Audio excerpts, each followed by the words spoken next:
and just face the fact that it's going to be part of the dialogue for a while when we all come back. So whether you're grieving the loss of somebody, or whether the quality of life, or your address, or somebody's occupation, or what was normal in the household, the grieving process could be over anything that was lost or compromised. So knowing that that is going to be a reality for a lot of kids, especially the more impoverished the neighborhood is. So getting comfortable with knowing that change is inevitable and that's nothing we're going to be able to avoid, and just having those brave conversations with compassion, I think will help set the tone. So one of the things you want to do is increase the comfort level of the staff. When the staff comes back, I would suggest having a first day conversation to model that it's okay to talk about, because you're going to have some adults with incredible varying levels of comfort. And so the administration will do well to establish some sort of norm that is modeled from the very beginning. So if in that very first day, people are allowed to talk at their tables about what's going on and then share with everybody else, and model with the teachers what you're going to want them to do with students, and understand where the boundaries may be set. Sometimes some discussions need to be taken out of the room. Some things can be discussed in class on the bigger picture. Identify if there is a staff member that is really not prepared to discuss the topic at all, depending on how they address it, how they say it. There may be some individual staff members, regardless of their position, that need some coaching, some compassion, and some talking to, some hand-holding before they actually address things with kids on the bigger level. And then just have some do's and don'ts. As a staff, this is what we do. As a staff, this is what we don't do. And be comfortable with that delivery. Don't say it with any kind of thing. As far as students are concerned, once the staff is prepared, and you kind of prime them with language that's common to everybody, and you put a set of tone for what does compassion look like, and maybe sometimes what does compassion not look like, depending on the culture of your school and the people who are there. Discuss a plan with everyone to be on the more proactive stance, and discuss what does being reactive versus proactive look like, and what are the advantages of being proactive, to help give everybody the mental and emotional muscle to be able to address that with more confidence. Have the school counselor maybe talk to the teachers about what does it look like to listen verbally and non-verbally. What are those cues? How do we not present ourselves as judgmental for someone, even if that's unintended? And I can believe I'm not coming across as judgmental, but there could be something I'm doing that comes across that way. Look to see if you have any students who are living with regret. Belza was kind of talking about that as well. So if you have students who are discussing regret over occurrences or a relationship, then more than likely that is self-talk that may affect academics. I love the way Velda put that there was intermittent awareness with students, and I never thought about it, but I've seen it, and I can identify it immediately from what she was saying.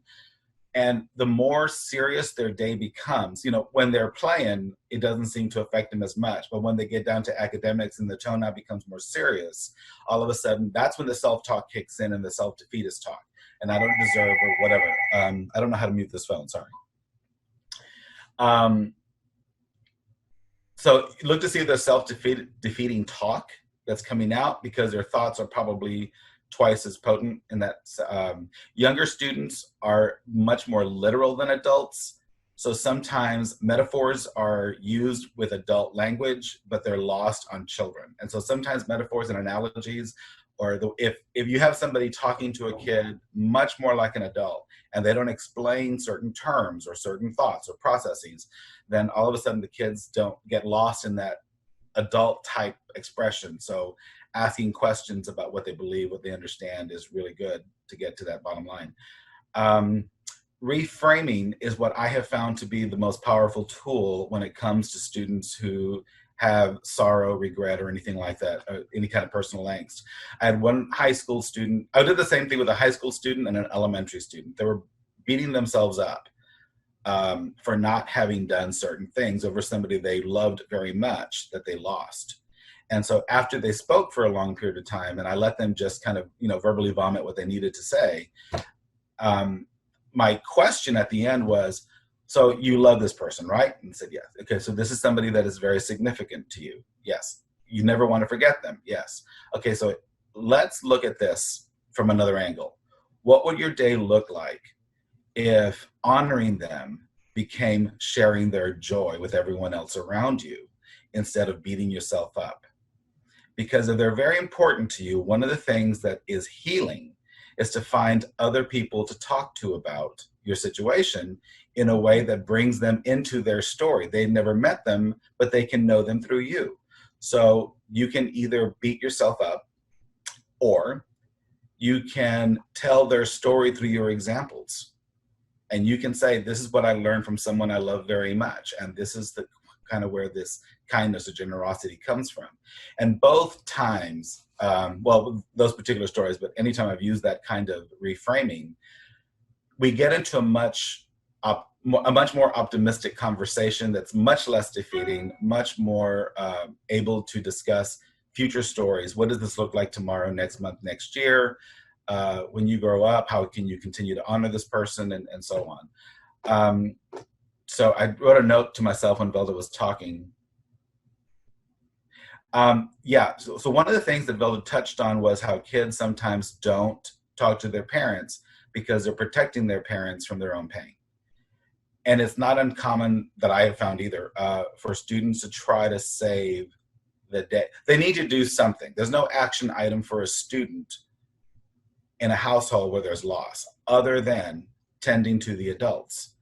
So sometimes when kids are aware of everybody else's grief and they don't know what to do, then they try to put on their own little red cape and try to do something to make everybody feel better. But then they don't discuss their own grief. They don't discuss their own emotions. And they sometimes need somebody from outside the household to talk to, because there isn't going to be that level of blatant truth and honesty and transparency from the student. And that's all I got. All right, Ruben. And before, one more thing, because Jim Littlejohn is on.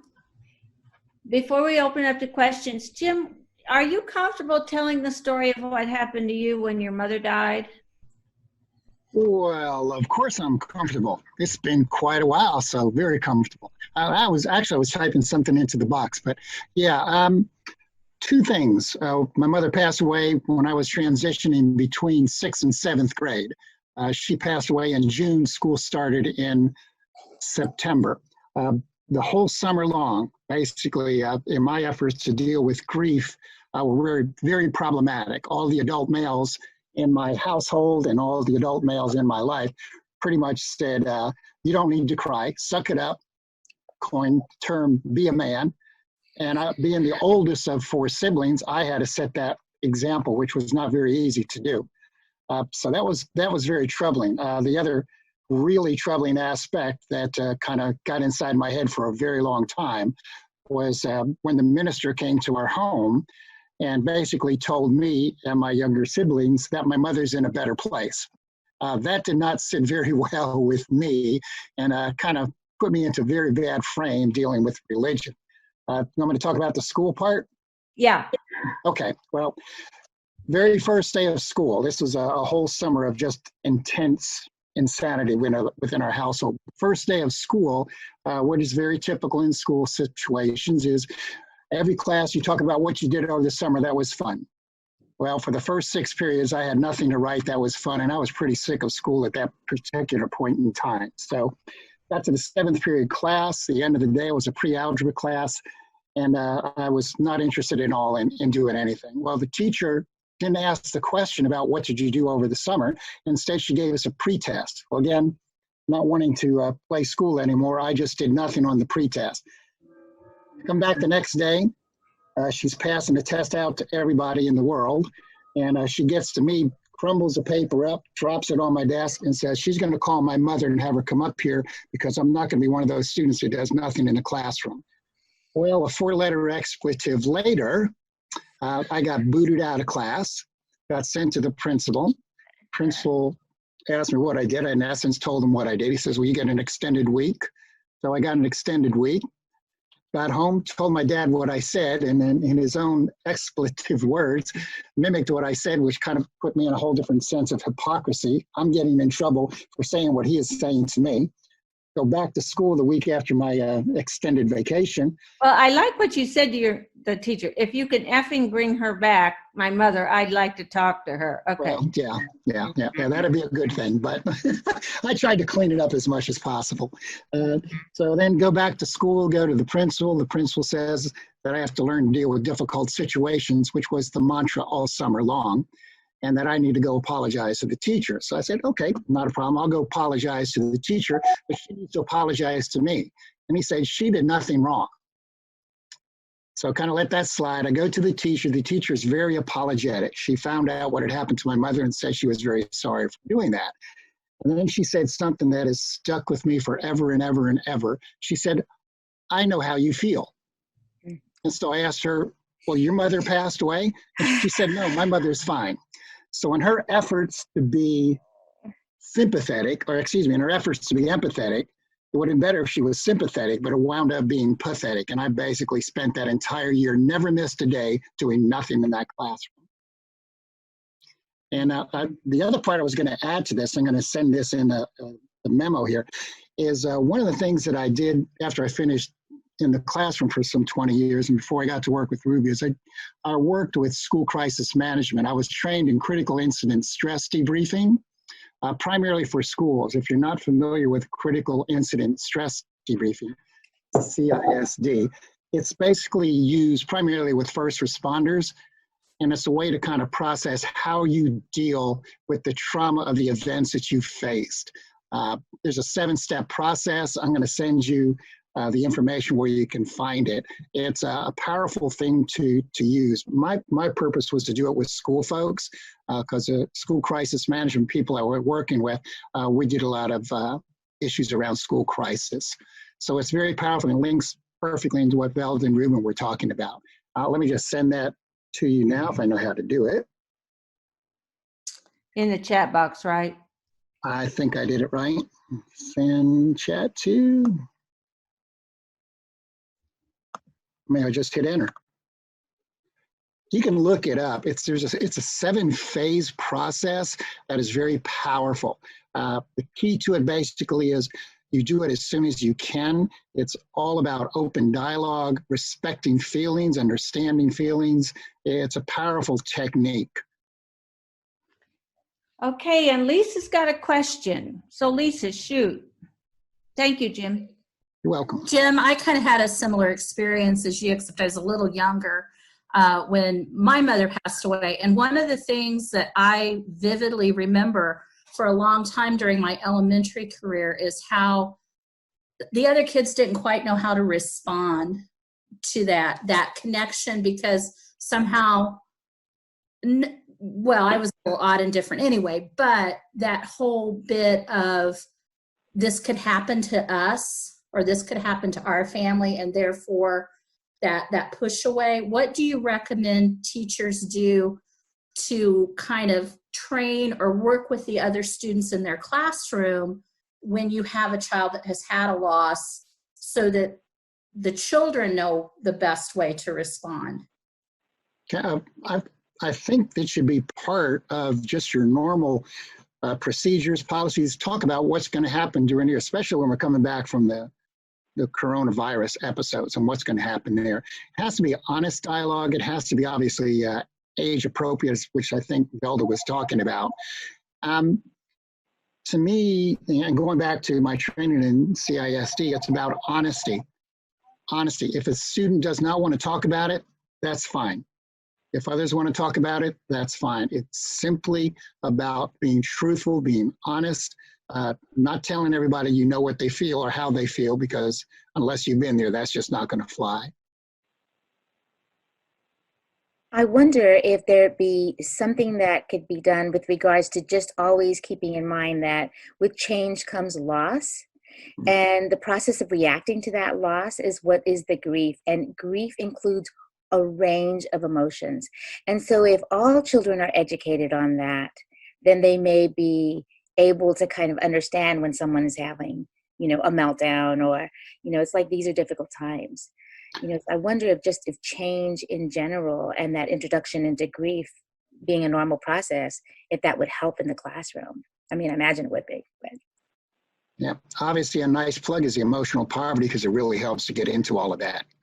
I mean, it really helps set the stage if teachers understand, the concepts that we talk about in the book. But yeah, I think one of the first things all educators, again, age appropriate, talk about the whole 5 stages of grief, and just have a conversation about that. And again, it doesn't have to be about the loss of someone, but it can be the loss of whatever, just their freedom for some folks. I'd like to add one thing. I think when school starts, one of the things that really needs to be discussed is how to be in a much more a listening stance than a teaching stance. As teachers, we're hardwired to have the teacher's edition in our hands, and we supply the answers and stuff. And so if there is a survey, or if kids are writing down a journal or entry, or if we're asking questions for them, what did you do this summer? What was the best part, the worst part, and all that other stuff, is don't try to fix somebody's feelings. Don't try to fix somebody's experience. So when Jim was saying she's in a better place, or I understand how you feel, that is not as much of an example as listening as it is teaching. So when you tell a kid how they're supposed to feel, or how they should see something, as opposed to what if is putting the question on their plate, and they come up with the answer. You don't supply what they're supposed to be saying or thinking, because sometimes we violate somebody's emotional state by superimposing what we believe is better for them. And go ahead. I think that when people say, I know how you felt, I think instead what they're wanting to convey is, I felt this way when this happened to me. But I think they should state it in that way. I felt this way. How do you feel? Everybody has different feelings. People respond to it differently, but it's okay for us to role model as teachers, as adults. It's okay for us to role model and express what we might do, but you're right, not make it seem or judge what they're feeling, not make it seem like they have to, which brings me up about like the 5, the grief stages. It's very important that people realize that they don't have to go through every stage of grief in the same way that the 5 stages of grief, but the 5 stages of grief are a good framework, right? But it also, they have to remember it's not linear, so they may not feel that same thing. And again, it depends on what age we're talking about. But it just brings a change, and whatever feelings they're having, we have to validate those feelings where they're at. That's what we want to do, is validate those feelings. If it's anger, the anger is not the problem. The anger is normal. It's what they do with that anger. If it's sadness, there are things that we have to do, like reframe as far as if it comes up about shame or guilt, because oftentimes that's connected with an idea that they've done something wrong, or that there's something that they're the reason or the cause, and so we do want to have like the storytelling, because in their storytelling or in their picture telling, they will reveal to you some of those thoughts that they are telling themselves. So we want to be listening for that too, listening and looking. Sid has some comments. Sid? Yeah, great points by everyone, and I'm glad that you just mentioned about anger, because what I've learned, and I've done actually grief counseling through the Catholic Church a lot, and what I've learned is that when we haven't dealt or first acknowledged and dealt with the anger, that's what very naturally comes out then as destructive behaviors. And when we think about the school setting, kids, and especially in under-resourced kids, right, they're constantly told what to do. And so we bring them into a school setting, and we're talking and not openly inviting them to share sometimes.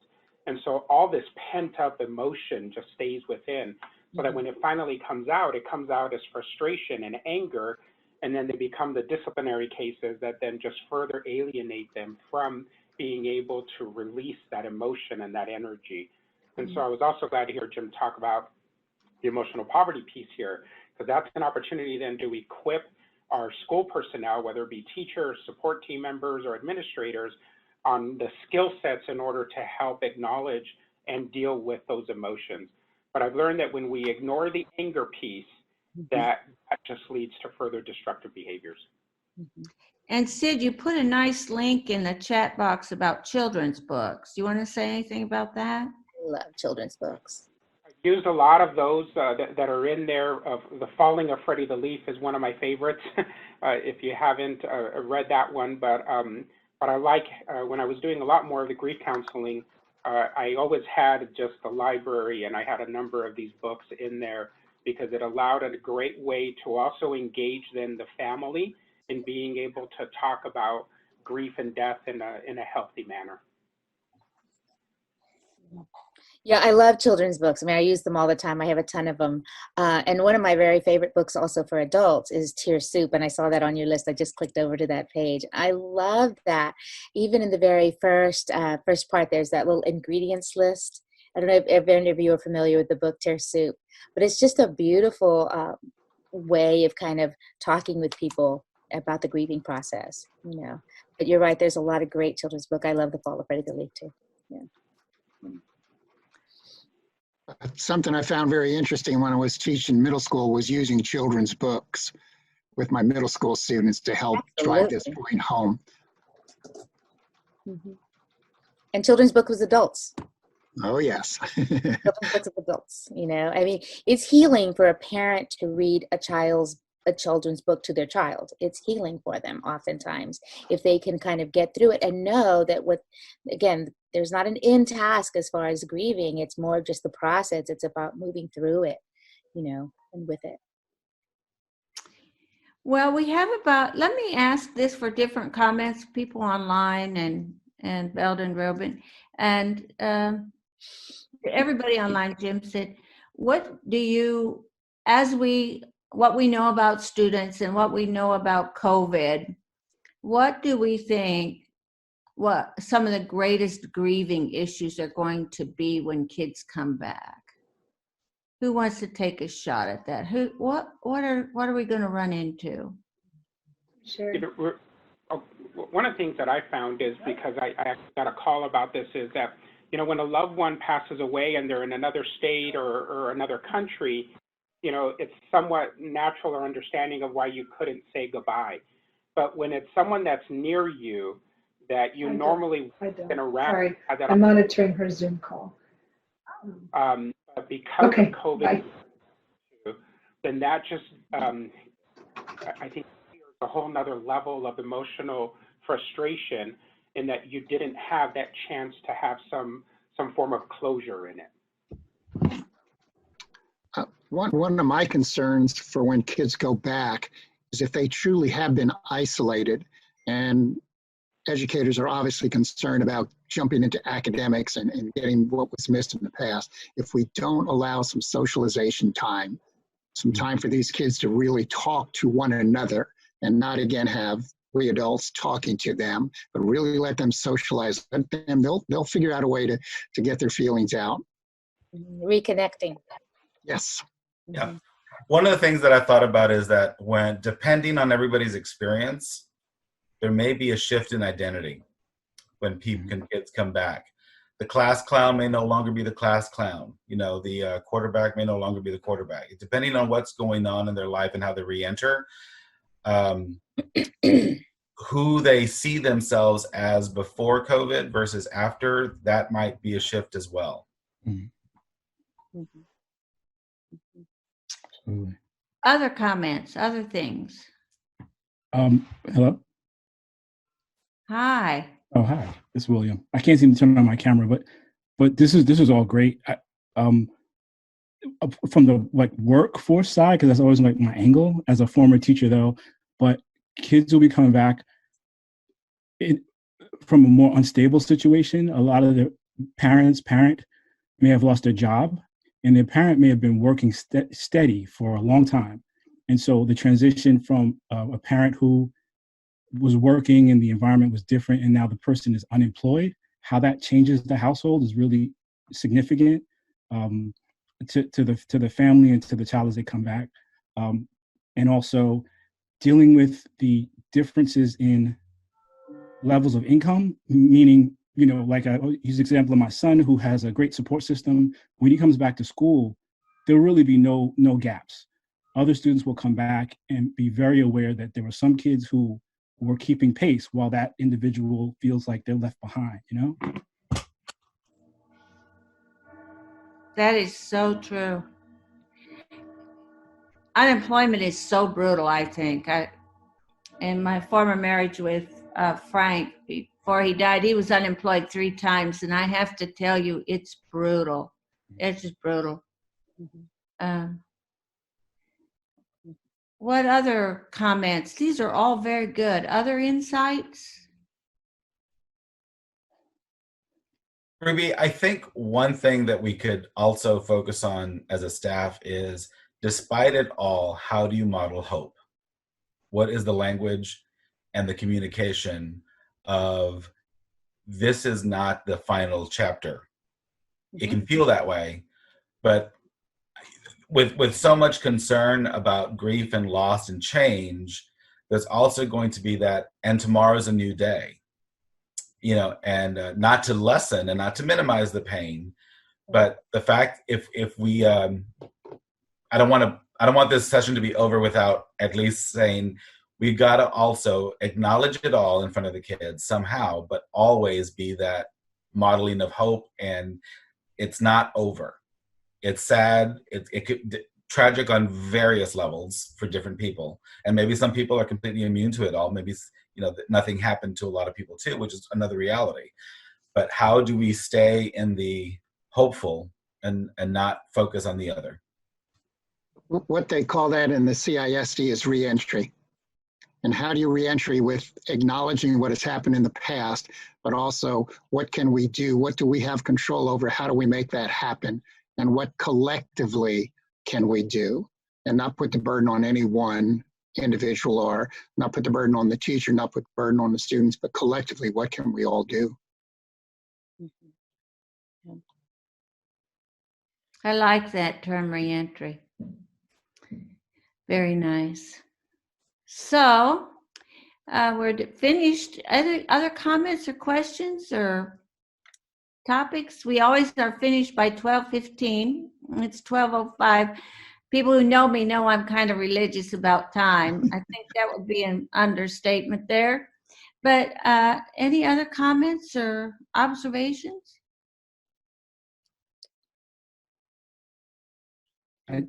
I did have a question. I put it in the chat about the common language.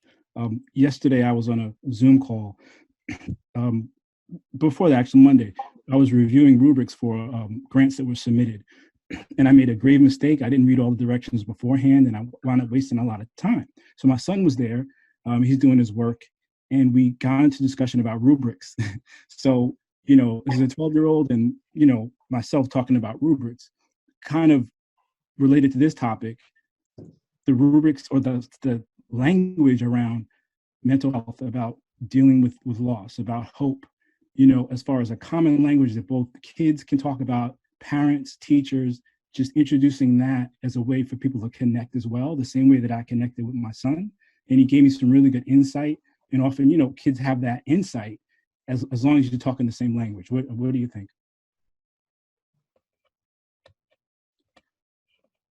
I think it's a great idea that a staff might even come to some agreement about language they would use.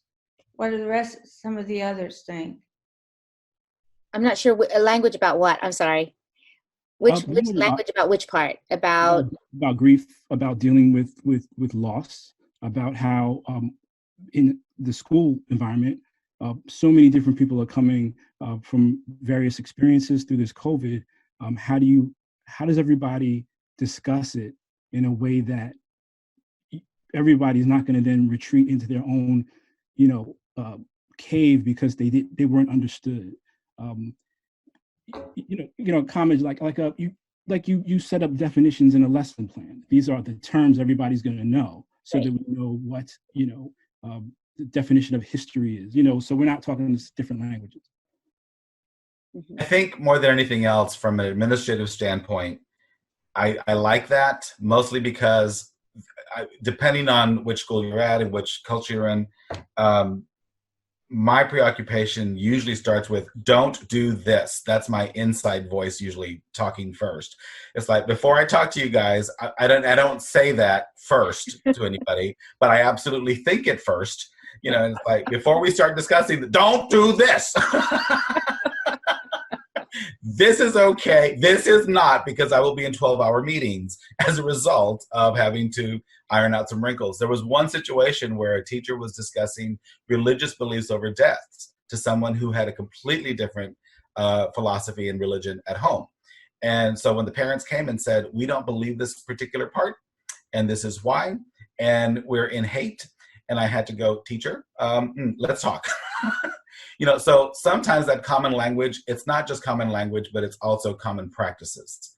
You know, so what can we do so that there's less fire in the bomb, you know, in the situation, to help make it better and not worse? So I totally agree with you. I think the best thing we can all do, well, especially those who are classroom teachers, is avoid any form of shame. Because once shame kicks in, conversation is going to come to an end. Well, I guess that's the reason why I was talking about change and loss, and just the process of grief is any change to whatever loss there is, whether it's the loss of income or whatever the loss is talking about and normalizing and validating those feelings, right? So that it doesn't turn into something about shame. And you'll find through their writings, if you can, writings or pictures, etc., their storytelling, their ways of storytelling that they do in the classroom, you'll find what they're thinking and how that might be addressed. You know, so. All righty. Well, thank y'all so much. And it's wonderful to have everybody on here. I learned so much. I'm thrilled about that. Thank you. And we do this every Wednesday at 11:30 to 12:15, and we put the topics ahead of time. So one thing I'll make a comment on, I was reading in the brain research, there's something called a signal retreat. In other words, your brain can only operate at a level of intensity for so long, and then the intensity is gone and it's normalized. Okay, so 40 days is usually heavy signal. You got signal retreat. Then I can't be this much angst. I can't have this much intensity anymore. So I think when the kids come back, we're going to have some signal retreat. It's like, I don't want to talk about COVID anymore. We talked about it for days. Let's talk about something else. My son said the most important thing that he wants to do, that he's looking forward to when he goes back to school, is not talking about COVID, but just about reconnecting with his friends. Yeah. That's it. So I can't wait, Well, I'm starting to get signal release as I prepare to go do some homeschooling with my grandkids. And Star has a comment she'd like to make. She wants to end with a quick story of. Oh, good. So let's have that one. Can you hear me okay? Yep. Okay, I'm so sorry. My laptop is at home, and so I'm on my desktop, and I don't have a camera, so I wasn't sure if you would even be able to hear me. So my name is Kay, actually. Stargell is my last name. That's what you see on there. But just real quick, I wanted to share, because in our I'm from a school district. I'm the mental health coordinator in Georgia, and we have, and part of our school district is in a somewhat rural area, but one of our schools is in a very rural little town called Hogansville, and we had a school counselor, elementary school counselor, who passed away not too long after everyone was sent home for quarantine. She didn't die of coronavirus. She died actually of a cancer diagnosis, but it was a diagnosis that happened very quickly, and she passed away. Before that, we had been planning, and before everyone got sent home, we had been talking with the principal and the school administration about how we were going to, in the event she died, how we were going to disclose that to the children and all of this. We had been kind of trying to proactively plan for that. And then she died, and she was extremely engaged in our community. Families depended on her. Very, very, just a very sweet person and very good school counselor. So what we did, and that's the story I want to share with you, is when she died and everybody's quarantined and all of this, our school had a ceremony outside the school building. They had a sort of a, I don't remember if it was a memorial, something set up in the front lawn where children and families had a period of time, like a 3-hour period of time on that day where they could come drop off cards, whatever they wanted to make, to leave for her family. And we coordinated this event with her family, actually. And everyone was able to come to the school and stay in their cars. And the principal had a little ceremony in the front lawn, and they were there and social distanced the right way, and had her parents were able to speak, the principal, assistant principal, and a couple of people were able just to speak kind of as a memorial. And they Facebook live it, streamed it Facebook Live so that people also could go back and watch and put it on YouTube. And I just thought it was a very hopeful way to address the loss of this really special person in this community and in this school when we couldn't all be together. And so I just wanted to share that because we are in a difficult time, and I don't know what all we're going to be dealing with when we come back. But anyway, I just wanted to share that little story of hope. Kim, Thanks for keeping hope alive. Thank you so much. That's such a nice way to end.